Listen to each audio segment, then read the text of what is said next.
ప్రియమైన మిత్రులకు అందరికీ కూడా భోగి శుభాకాంక్షలు తెలియజేసుకుంటున్నాను. ఈ యొక్క సాగర్ లిన్సీ తరపున మీ ప్రేమ సాగర్. ఇంకా గమనించవలసిన విషయం ఏంటంటే, పండగను ఎంత సంతోషంగా జరుపుకున్నారో ఉద్యోగం అనే పండగ కూడా మీరు సాధించి దీనికన్నా రెట్టింపైన సంతోషాన్ని పొందాలని ఆకాంక్షిస్తూ ఈరోజు మనం క్లాస్లోకి వెళ్ళబోతున్నాం. ఈరోజు వచ్చేసి నేషనల్ పార్క్ 1 వీడియో చేయడం జరిగింది. ఆ నేషనల్ పార్క్ వీడియో 2లో ప్రాజెక్ట్ టైగర్ గురించి మనం నేర్చుకోబోతున్నాం. ఇది కూడా చాలా చాలా ఇంపార్టెంట్ మనకి. అయితే ఈ యొక్క ప్రాజెక్ట్ టైగర్స్ ఏ రాష్ట్రాల్లో ఎక్కడెక్కడ ఉన్నాయి అని నేర్పించబడుతుంది. అదేవిధంగా ప్రాజెక్ట్ టైగర్ గురించి కొద్దిగా మ్యాటర్ కూడా ఇక్కడ ఉండడం జరిగింది. ఈ యొక్క వీడియోలో కేవలం మనకు 10 నిమిషాల లోపే ఈ వీడియోను ముగించుకొని వీటన్నిటిని కూడా మన మైండ్లో పెట్టుకోవడానికి ఈరోజు సిద్ధంగా ఉన్నాం. ఓకేనా? గమనించండి, ఇక్కడ మామూలు ప్రాజెక్ట్ టైగర్ పథకం 1973వ సంవత్సరంలో ఒక కేంద్ర ప్రభుత్వం వారు చేపట్టడం జరిగింది. ఎందుకంటే పులుల యొక్క సంఖ్యను పెంచడానికి మాత్రమే ఇది, పులుల యొక్క సంరక్షణకు కూడా ఇది తోడ్పడుతుంది. ఒకసారి గమనిస్తే ఇప్పుడు మనం వచ్చేసి ప్రస్తుతం ఏ రాష్ట్రాల్లో ఏ ప్రాంతాలు ఏ నేషనల్ పార్కులలో టైగర్లను అనగా పులులను సంరక్షిస్తున్నారో ఇక్కడ మనం ఒకసారి గమనిద్దాం. నేర్చుకున్న తర్వాత మళ్ళీ మ్యాటర్లోకి వెళ్ళిపోదాం. ఒకసారి గమనించండి. జిమ్ కార్పెట్ ఉత్తరాఖండ్ మొట్టమొదటిసారి చదువుతాను, తర్వాత వచ్చేసి ఎలా గుర్తుపెట్టుకోవాలనే అంశం మనకి వెళ్దాం. దంఫా వచ్చేసి మిజోరాం, రణతంబోర్ రాజస్థాన్, సరిస్కా రాజస్థాన్, మేల్ఘాట్ మహారాష్ట్ర, తడోబా మహారాష్ట్ర, సిమ్లిపాల్ ఒడిషా, పలమావు జార్ఖండ్, అదేవిధంగా మానస్ అస్సోం, నెక్స్ట్ పెరియార్ కేరళ, అదేవిధంగా గమనిస్తే బందీపూర్ కర్ణాటక, భద్ర కర్ణాటక, సుందర్బన్స్ పశ్చిమ బెంగాల్, ఇంద్రావతి ఛత్తీస్గఢ్, నాన్ దఫా అరుణాచల్ ప్రదేశ్, దుధ్వా ఉత్తరప్రదేశ్, కన్హా మరియు పన్నా, బాంధవ్గఢ్, బోరి సాత్పురా, నెక్స్ట్ పెంచ్ అనేటివి ఇవన్నీ కూడా మధ్యప్రదేశ్లో ఉంటాయి టైగర్ ప్రాజెక్టులు. నెక్స్ట్ వచ్చేసి పెంచ్ అనేది మహారాష్ట్రలో కూడా ఉంది. ఇలా సార్ ఇది ఎలా సాధ్యము, ఒక పేరే ఉంది కదా, రెండిట్లో ఎలా ఉంటుందంటే గమనించాలి. ఇప్పుడు ఆ యొక్క ప్రాంతం వచ్చేసి మధ్యప్రదేశ్లోను మరియు పెంచ్ అనేది మహారాష్ట్రలోను రెండిట్లో కూడా విస్తరించి ఉండడం వల్ల పెంచ్ అనేది మధ్యప్రదేశ్ మహారాష్ట్రలకు తీసుకోవడం జరిగింది. అయితే ఈ యొక్క ప్రాంతాన్ని ఎలా గుర్తుపెట్టుకోవాలి, పులులకు సంబంధించి టైగర్ ప్రాజెక్టుకు సంబంధించి రాష్ట్రాలు చెప్పాం, అవి ఎలా గుర్తుపెట్టుకోవాలి, ఏ రాష్ట్రాల్లో ఉన్నాయంటే గమనించండి.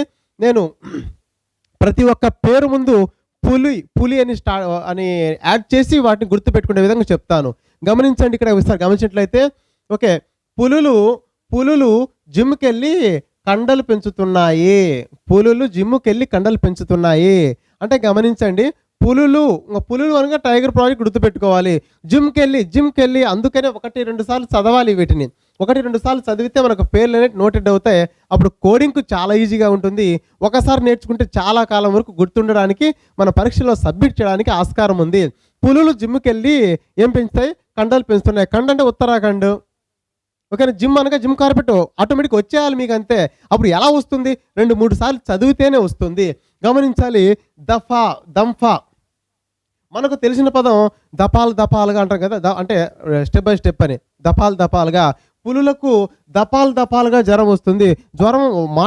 జ్వరం ఎలా వస్తుంది పులులకు అందుకునే పేరుకు ముందు పులిని ఎందుకు యాడ్ చేస్తున్నా, ఇది టైగర్ ప్రాజెక్ట్ అని. ఇక్కడ వచ్చేసి పులులు సంరక్షించబడుతున్నాయని మీరు గుర్తుపెట్టుకోవాలన్న అంశం ఇక్కడ మళ్ళీ ఒక్కించి చెప్తున్నాను. మీరు గమనించినట్లయితే పులులకు దఫాలుగా జ్వరం వస్తుంది. జ్వరం అనగా మిజోరం. ఆల్రెడీ ఇంతకుముందు మన పాఠాలను చెప్పాము, రాష్ట్రాలు నేర్పించేటప్పుడు చెప్పాను. జ్వరం అనగా మిజోరం, పులులకు దఫాలుగా జ్వరం వస్తుంది. నెక్స్ట్ వచ్చేసి రాజస్థాన్కు 2 ఉన్నాయి. వీటిని ఎలా గుర్తుపెట్టుకోవాలంటే, పులులు వచ్చేసి రణం చేయడానికి అనగా యుద్ధం చేయడానికి, పులులు రణం చేయడానికి రాజా ఆస్థానానికి వచ్చాయి. పులులు రణం చేయడానికి రాజా ఆస్థానానికి వచ్చిన తర్వాత అక్కడ రాజును చూసి సర్కస్ చేస్తున్నాయంట. అవి రావడమేమో పులులు రణం చేయడానికి వచ్చాయి. చివరికి రాజా ఆస్థానం లేకంటే రాజస్థాన్ వచ్చి సర్కస్ చేస్తున్నాయంట. నెక్స్ట్ వచ్చేసి మేల్ఘాటు, తడోబా అనేటివి ఈ 2 కూడా మహారాష్ట్ర రాష్ట్రంలో ఉన్నాయి. అయితే గమనించండి, మహారాష్ట్రలో మేల్ఘాట్ అంటే మేలు ఫిమేలు, ఓకేనా. ఇక్కడ మేల్, ఓకేనా. ఇక్కడ మేల్ పులులు అనగా మగ పులులు కదా. మేల్ పులులు తడబడుతున్నాయంట మహానుభావులను చూసి. ఆడపులులు తడబట్టలేదు ఇక్కడ. మేల్ పులులు, మేల్ అనగా తెలుసు కదా, మేల్ అనగా పురుష పులులు అని. ఓకేనా. మేల్ పులులు తడబడుతున్నాయి, తడబడుతున్నాయి. ఎవరిని చూసి? మహానుభావులను చూసి. మహారాష్ట్రాన్ని గుర్తుపెట్టుకోవాలి ఇక్కడ. నేను గమనించాలి, పులులు రణం చేయడానికి రాజాస్థానంలోకి వచ్చి చివరికి ఏం చేస్తున్నాయి? సర్కస్ చేస్తున్నాయి.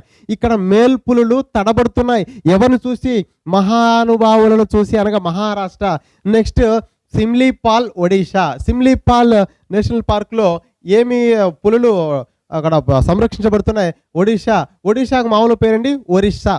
మామూలుగా పాత పేరు ఒరిస్సాలోనే మనం ఓరి అని చాలా నేను దీన్ని ఉపయోగించడం జరిగింది. ఓరి పుల్లు అంటున్నాయంట.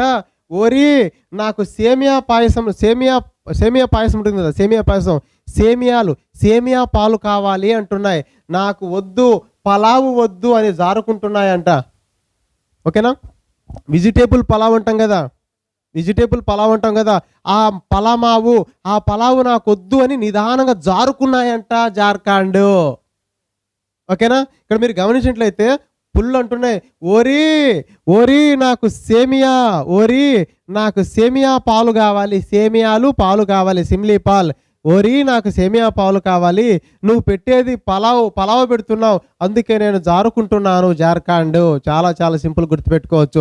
ఈ విధంగా మీరు చదివినట్లయితే మళ్ళీ చెప్తున్నా, నార్మల్గా చదివితే రేపటికి లేకపోతే ఎల్లుండికి తర్వాత అటు ఎల్లుండికి పేర్లు అనేక సబ్జెక్టులు మీరు చదువుతున్నారు కాబట్టి వీటిని మర్చిపోవడానికి ఆస్కారం ఉంది.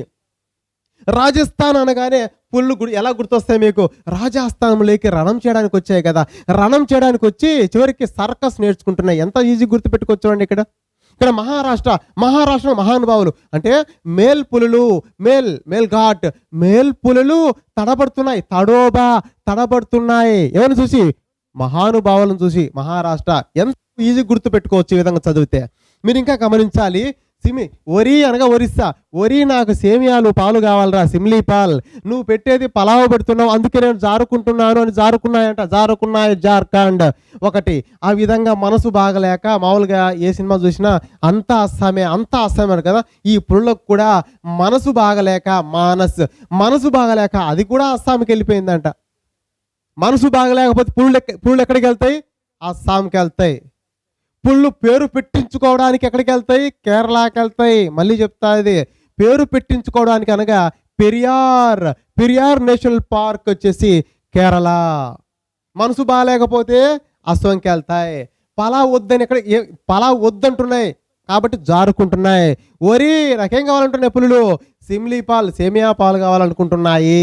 నెక్స్ట్ వచ్చేసి బందీపూర్. కర్ణుడు అనగా కర్ణాటక అనగా కర్ణుడు. ఈ కర్ణుడు అంటున్నాడు, అవి భద్రంగా పులులను నేను బంధిస్తాను, ఎక్కడికి పోనివను, కాబట్టి సంరక్షిస్తాను అంటున్నాడు. కర్ణుడు ఏమంటున్నాడు? నేను భద్రంగా బంధిస్తాను పులులను. కర్ణుడు ఏమంటున్నాడు? నేను భద్రంగా బంధిస్తాను అంటున్నాడు. బంధిస్తాను. బందీపూర్ ఎక్కడ ఉన్నాయండి? కర్ణాటకలో ఉన్నాయి నేషనల్ పార్కులు. ఇక్కడ టైగర్లు ఉన్నాయి. ఇంకా గమనిస్తే సుందర్ బన్స్ వచ్చేసి పశ్చిమ బెంగాల్ ఎప్పుడు తీసుకున్నా మనం ఏ పదం తీసుకుంటామంటే బెంగాల్ అనగా బెంగ పెట్టుకోవడము. ఎందుకు బెంగ పెట్టుకుంటారనే పులులు? కొన్ని సుందరమైన పులులు ఉన్నాయంట, అవి బెంగ పెట్టుకుంటాయట. సుందరమైన పులులు అనగా సుందర్ బన్స్. ఏమండి మీరు గమనించాలి, మేము ఇంత సుందరంగా ఉన్నా కానీ మమ్మల్ని చూడట్లేదే అని కొన్ని పులులు బెంగ పెట్టుకుంటున్నాయంట. సుందరమైన పులులు ఎందుకు బెంగ పెట్టుకుంటున్నాయి? సుందరమైన పులులు సుందర్బన్స్ పశ్చిమ బెంగాల్ అని గుర్తు పెట్టుకోవచ్చు. నెక్స్ట్ ఇంద్రావతి. అంటే ఇంద్రా సినిమా గుర్తుంటుంది మనకు, చిరంజీవిది ఇంద్రా సినిమా గుర్తుంటుంది. ఓకేనా. ఇక్కడ ఛత్తీస్గఢ్ అని చెత్త అని గుర్తుపెట్టుకుందాం. ఇంద్రా పులులను చెత్తగా ఓడించాడంట అండి. ఏమండి? ఇంద్ర పులులను, ఇక్కడ పులులు ప్రతి ఒక్క దానికి నేను ఇక్కడ ఏం చేస్తున్నాను? టైగర్ను, పులిని యాడ్ చేస్తున్నాను. ఇక్కడ ఇంద్ర వచ్చేసి పులులను లేక పులిని చెత్తగా ఓడించాడనగా ఛత్తీస్గఢ్. నెక్స్ట్ నాందఫాలో మనకు తెలిసిన నందా. గమనించాలి. అరుణ అంటుంది నందాన్ని చూసి, అబ్బా టైగర్ మాదిరి ఉన్నావు నందా అంటుంది. అరుణ అనగా అరుణాచల్ ప్రదేశ్. అరుణ నందాన్ని పట్టుకుని ఏమంటుంది, అబ్బా టైగర్ మాదిరి ఉండవు నంద అంటుంది. నందా, ఓకేనా, నందఫ అరుణాచల్ ప్రదేశ్. నెక్స్ట్ వచ్చేసి ఇది మీకే ఇస్తున్న దుధ్వా అనేది. నెక్స్ట్ ఆటోమేటిక్గా ఇక్కడ కన్హా, పన్నా, బాంధవ్గఢ్, నెక్స్ట్ బోరీ సాత్పురా, నెక్స్ట్ పెంచ్, ఇవన్నీ కూడా నేను మొదటి వీడియోలో నేర్పించడం జరిగింది. ఒకవేళ ఈ వీడియో మీరు కొత్తగా చూస్తున్నట్లయితే ఇలాంటి వీడియోలు మరిన్ని వస్తాయి. ఆల్రెడీ ఉన్నాయి, 117 వీడియోలు దాకా ఉన్నాయి. వీటన్నిటిని కూడా గమనించండి, అనేక ఎగ్జామ్స్కి ఉపయోగపడతాయి. ఈ యొక్క ఫస్ట్ వీడియో కావాలంటే మళ్ళీ చెప్తున్నా, మీరు సాగర్ లిన్సీని సబ్స్క్రైబ్ చేసుకున్నట్లయితే అక్కడ ప్లేలిస్ట్లో పెట్టడం జరిగింది ఆ వీడియోస్ అన్నిటిని. ఆ వీడియోలు మీరు చూసినట్లయితే మీరు మంచి జ్ఞానాన్ని పొందుకుంటారనుకుంటూ, వీటిని అయితే ఆల్రెడీ మీరు చెప్పానండి, దాదాపు 10 నుంచి 12 నేషనల్ పార్కులు మధ్యప్రదేశ్లో ఏ విధంగా ఉన్నాయి అన్న విధం నేను ఫస్ట్ వీడియోలో చేశాను. దాన్ని గమనించండి. ఆటోమేటిక్గా కన్హా, నెక్స్ట్ పన్నా, బాంధవ్గఢ్, బోరీ సాత్పురా, నెక్స్ట్ వచ్చేసి పెంచ్ మహారాష్ట్ర, మధ్యప్రదేశ్, ఈ విధంగా మనం గుర్తుపెట్టుకుంటాము. అయితే ఒక్కసారి మీకు మళ్ళీ వివరిస్తాను. పులులు జిమ్ముకి వెళ్ళి కండలు పెంచాయి. పులులకు దఫాలుగా జ్వరం వస్తుంది. పులులు లేక పులి అనుకోవచ్చు, రణం చేయడానికి రణం అంటే యుద్ధం కదా, రణం చేయడానికి రాజా ఆస్థానంలోకి వచ్చి చివరికి సర్కస్ చేస్తుంది. నెక్స్ట్ మేల్ పులి మేల్ అనగా మగపులి కదా, మేల్ పులి తడబడుతుందంట. ఎందుకు? మహానుభావులను చూసి. మహానుభావులు అనగా మహారాష్ట్ర. నెక్స్ట్ ఒరిస్సా మామూలుగా పాత పేరు. నాకు సేమియా పాలు కావాలంటుంది. మీరేమో పలావు పెడుతున్నారు కాబట్టి నేను జారుకుంటున్నాను జార్ఖండ్. ఎందుకు జారుకుంటుంది? పలావు పెడుతున్నాడు కాబట్టి. అది ఒరి అని ఏమడుగుతుంది? సేమియా పాలు, సిమ్లీ పాలు అడుగుతుంది. నెక్స్ట్ మనసు బాగలేకపోతే అస్సాంకి వెళ్తున్నాయి పులులు. పేరు పెట్టుకోవడానికి అయితే కేరళకి వెళ్తున్నాయి. బందీపూర్, కర్ణుడు భద్రంగా నేను పులులను బంధిస్తానంటున్నాడు. సుందరంగా ఉండే పులులు బెంగ పెట్టుకుంటున్నాయి. నెక్స్ట్ వచ్చేసి ఇంద్ర పులిని చెత్తగా ఓడించాడు. అరుణాచల్ ప్రదేశ్ వచ్చేసి నందాన్ ఏమంటుంది? నువ్వు పులిలాగా ఉన్నావంటుంది. ఆటోమేటిక్గా ఇది మీకే ఇచ్చాను. వీటన్నిటి నేను మొదటి వీడియోలో వివరించడం జరిగింది. ఇప్పుడు మనం మ్యాటర్ లేకొచ్చే మళ్ళీ చెప్తున్నా, ఏ విధంగా ఇవి ఎంత ఇంపార్టెంటో మ్యాటర్ కూడా అంతే సమానమైన ఇంపార్టెంట్. దీన్ని కూడా ఒకసారి నేర్చుకుంటే మనకు ఒక పని అయిపోతుంది. మామూలుగా ప్రాజెక్ట్ టైగర్ పథకం 1973లో మామూలుగా భారతదేశంలో పులులను లెక్కించేది ప్రతి 4 సంవత్సరాలకు ఒకసారి లెక్కిస్తారు. అయితే గమనించండి, ప్రపంచం మొత్తం తీసుకుంటే భారతదేశంలోనే 3 భాగాల్లో 2 భాగాలు ఏమున్నాయని పులులు ఉన్నాయంట. అంటే 2/3 వంతు, అంటే 3 పులుల్లో, ప్రపంచంలోని 3 పులుల్లో 2 పులులు మన భారతదేశంలో ఉన్నాయి. ఇది మనకు గర్వించదగ్గ విషయము. నెక్స్ట్ మధ్యప్రదేశ్లోని ముకుంద్పూర్లో ప్రపంచంలోనే మొదటి తెల్ల పులుల సఫారీని ఏర్పాటు చేయడం జరిగింది. నెక్స్ట్ దేశంలో మొదటి టైగర్ ప్రాజెక్టు 1973 బందీపూర్ కర్ణాటకలో ఏర్పాటు చేశారు. అదే సంవత్సరంలోనే 1973లోనే జిమ్ కార్పెట్ను కూడా టైగర్ ప్రాజెక్టుగా ప్రకటించడం జరిగింది. అంతకుముందే గమనించాలి, జిమ్ కార్పెట్ అనేది అంతకు ముందే మామూలుగా నేషనల్ పార్క్గా ఉన్నది. అయితే దాన్ని టైగర్ ప్రాజెక్టుగా ఎప్పుడు పేరు మార్చారంటే 1973లో. గమనించాలి, మొట్టమొదటిది టైగర్ ప్రాజెక్ట్ 1973 బందీపూర్. అదే సంవత్సరంలో జిమ్ కార్పెట్ను కూడా టైగర్ ప్రాజెక్టుగా ప్రకటించడం జరిగింది. ఇంకా మనకి ఇంపార్టెంట్ ఏమైనా గమనిస్తే, ఇక్కడ దేశంలో అతిపెద్ద టైగర్ రిజర్వ్ వచ్చేసి నాగార్జున సాగర్. ఇది గమనించాలి, ఇది శ్రీశైలం అభయారణ్యంలో ఉంటుంది. నాగార్జున సాగర్ అతి పెద్దదంటే టైగర్ రిజర్వ్, ఓకేనా, అతి పెద్దది. ఇంకా అతి చిన్నది టైగర్ రిజర్వ్ వచ్చేసి ఓరంగ్ వచ్చేసి అస్సాంలో ఉంది. ఇది చిన్న టైగర్ ప్రాజెక్ట్. నెక్స్ట్ వచ్చేసి అత్యధిక టైగర్ రిజర్వులు ఉన్న రాష్ట్రం వచ్చేసి మధ్యప్రదేశ్. చాలా కన్ఫ్యూజ్ అవ్వాల్సిన అవసరం లేదు ఇక్కడ. గమనించండి, అత్యధిక టైగర్ రిజర్వులు ఉన్న రాష్ట్రం వచ్చేసి మధ్యప్రదేశ్. ఓకేనా. నెక్స్ట్ 2016 నాటికి పులులు ఎక్కువగా ఉన్న రాష్ట్రం కర్ణాటక. గమనించాలి, ఇక్కడ మీరు ఇప్పుడు టైగర్ రిజర్వులు అంటే టైగర్కి సంబంధించిన నేషనల్ పార్కులు ఎక్కువ ఉండేదే మధ్యప్రదేశ్, కానీ పులులు ఎక్కువగా ఉన్న రాష్ట్రం వచ్చేసి కర్ణాటక. ఇక్కడ గమనించండి, పులులు ఎక్కువగా ఉన్న రిజర్వ్ అంటే మామూలుగా మధ్యప్రదేశ్లో టైగర్ రిజర్వ్ పార్కులు ఉన్నాయి. నెక్స్ట్ కర్ణాటకలో టైగర్ రిజర్వ్ పార్కులు ఉన్నాయి. ఇక్కడ వెస్ట్ బెంగాల్ సుందర్బన్స్ ఉంది కదా, సుందర్బన్స్లో కూడా ఇక్కడ టైగర్ రిజర్వ్ ఉన్నాయి. కానీ ఇక్కడ మీరు గమనించాల్సిందంటే టైగర్ రిజర్వులు ఎక్కువగా ఉన్న నేషనల్ పార్కులు ఎక్కువగా ఉన్నది మధ్యప్రదేశ్, పులులు ఎక్కువగా ఉన్నది కర్ణాటక.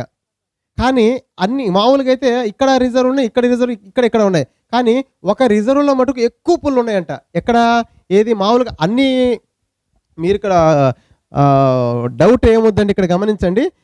పులులు ఎక్కువగా ఉన్న రిజర్వ్, ఓకేనా. మిగతా రాష్ట్రాల్లో ఉన్న రిజర్వులతో పోలిస్తే ఈ యొక్క రిజర్వులో ఏమనండి సుందర్బన్స్ అనే రిజర్వులు ఎక్కువగా పుల్లు ఉన్నాయి. కానీ మామూలు పుల్ల సంఖ్య తీసుకున్నప్పుడు వచ్చేసి కర్ణాటక. కానీ రిజర్వుల పరంగా ఎక్కువగా ఎక్కడ ఉన్నాయి పుల్లు కదండి, రిజర్వులు ఎక్కడెక్కువ ఉన్నాయంటే మధ్యప్రదేశ్. కాబట్టి ఇది కూడా ఇక్కడ మీరు కన్ఫ్యూజ్ అవసరం లేదు. ఒకసారి చక్కగా చదివినట్లయితే మనం ఖచ్చితంగా దీని మీద బిట్ వచ్చే అవకాశం ఉంది. కాబట్టి నెక్స్ట్ పార్ట్ 3 పార్ట్ 4 కూడా చేస్తే ఈ యొక్క లెసన్ ముగించబడుతుంది. ఓకే, దీన్ని స్క్రీన్ షాట్ తీసుకుంటే మళ్ళీ నెక్స్ట్ వీడియోలో కలుద్దాం. అంతవరకు నమస్కారం.